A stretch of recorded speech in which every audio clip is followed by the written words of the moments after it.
Hi folks, I hope you made it through week one, and if you're still here, you did.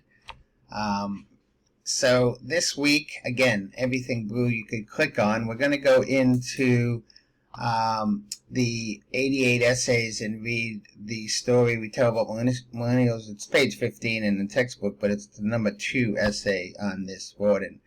And then we are discussing chapter 3 in the Rodin book about assessing other people's arguments. Remember, the first section of this class is about you seeing other people's arguments. The second half is going to be you creating an argument.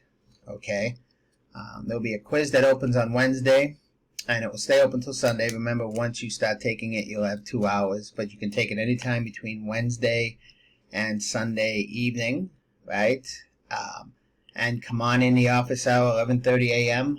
I was about 10 minutes late last week, so if you came in early and said, oh my god, is this the wrong place? No, it's not. But I did get a chance to meet a couple of you, but it's not mandatory. So you have a journal on the reading this week, a discussion, and a quiz. 3 things due. Alright, well, let me know how I can help. And I will be returning everything that you've done in week 1 in the next couple of days. Some good discussions, some good introductions. I'm happy to have you. Okay.